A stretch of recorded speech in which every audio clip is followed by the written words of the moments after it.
Assalamualaikum, apa kabar? Semoga semuanya dalam keadaan sehat ya.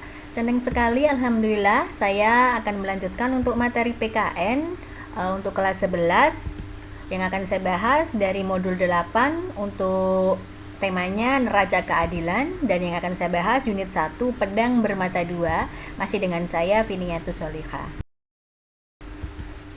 Ya, tujuan didirikannya negara adalah agar setiap manusia ini dalam negara tersebut ini terjamin kesejahteraan juga keamanannya. Sehingga pentingnya adanya hukum ini dapat diberlakukan, dan dengan hukum ini juga dapat dengan kejamnya ini bisa merampas harta bahkan nyawa atas nama negara, tapi hukum juga bisa menjamin warga negaranya ini menikmati kesejahteraan. Maka hukum ini juga bisa sering kita sebut sebagai pedang bermata dua. Sisi ketajamannya yang satu ini untuk menjamin keamanan, dan ketajaman sisi yang lainnya ini untuk menjamin kesejahteraan.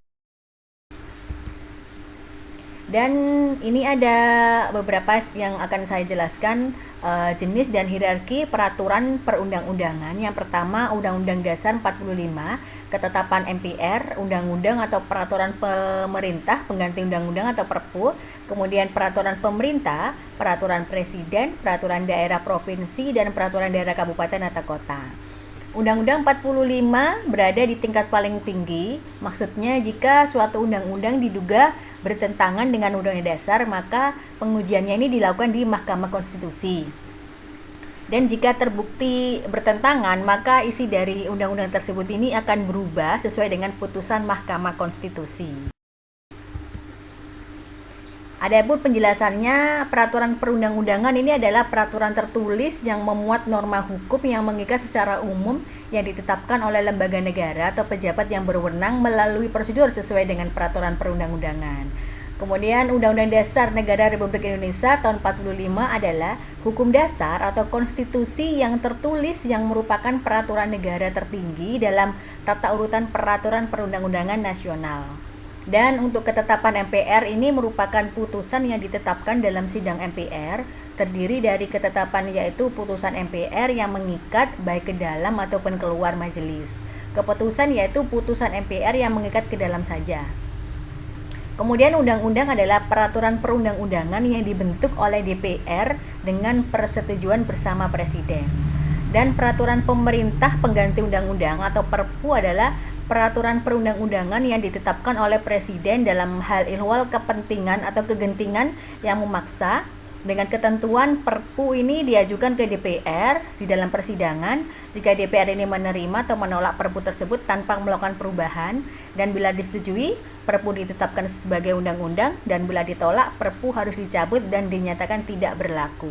Kemudian peraturan pemerintah, ini adalah peraturan perundang-undangan yang ditetapkan oleh Presiden untuk menjalankan undang-undang sebagaimana mestinya.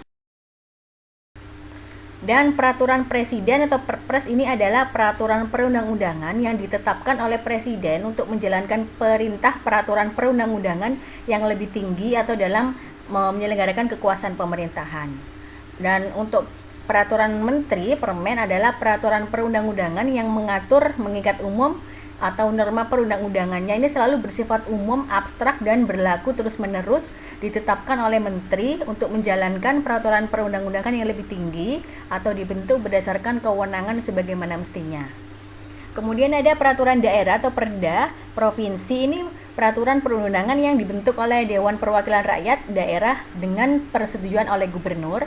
Kemudian peraturan daerah atau Perda, ini peraturan perundang-undangan yang dibentuk oleh Dewan Perwakilan Rakyat daerah, kabupaten atau kota dengan persetujuan oleh bupati atau wali kota. Sedangkan untuk peraturan kepala daerah atau Perkada, ini peraturan perundang-undangan yang dibentuk oleh kepala daerah. Dan untuk provinsi atau Pergub adalah atau Perbub atau kota perwali, ini untuk menjalankan perintah peraturan perundang-undangan yang lebih tinggi atau dalam menyelenggarakan kekuasaan pemerintahan di daerah. Adapun pelaku kekuasaan kehakiman ini dilaksanakan oleh Mahkamah Agung dan juga Mahkamah Konstitusi. Mahkamah Agung adalah pelaku kekuasaan kehakiman yang berwenang mengadili pada tingkat kasasi, menguji peraturan perundang-undangan di bawah undang-undang terhadap undang-undang, dan juga mempunyai wewenang lainnya yang diberikan oleh undang-undang. Kasasi adalah salah satu upaya hukum biasa yang dapat diminta oleh salah satu atau kedua belah pihak, yakni terdakwa atau penuntut, terhadap suatu putusan pengadilan tinggi, dan terdakwa atau penuntut umum ini dapat mengajukan kasasi bila masih merasa belum puas dengan isi putusan pengadilan tinggi kepada Mahkamah Agung.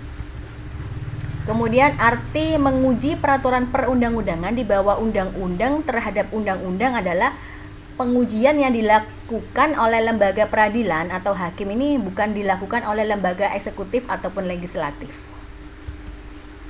Kemudian peraturan perundang-undangan yang derajatnya ada di bawah undang-undang adalah peraturan pemerintah, peraturan presiden, peraturan menteri, peraturan daerah provinsi atau kabupaten dan kota.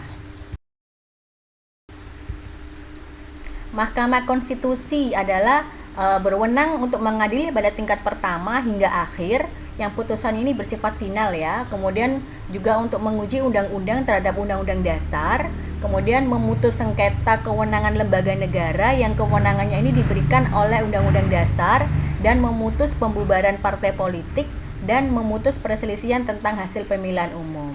Dan Mahkamah Konstitusi juga wajib memberikan putusan atas pendapat DPR mengenai dugaan pelanggaran oleh presiden dan atau wakil presiden menurut undang-undang dasar.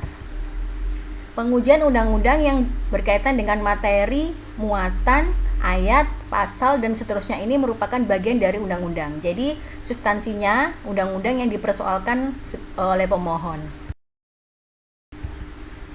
Demikian untuk materi modul 8 yang bisa tutor sampaikan. Semoga bisa dipahami ya dan menjadi ilmu yang bermanfaat.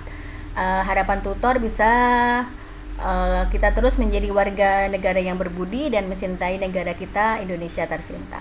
Semangat belajar. Assalamualaikum warahmatullahi wabarakatuh.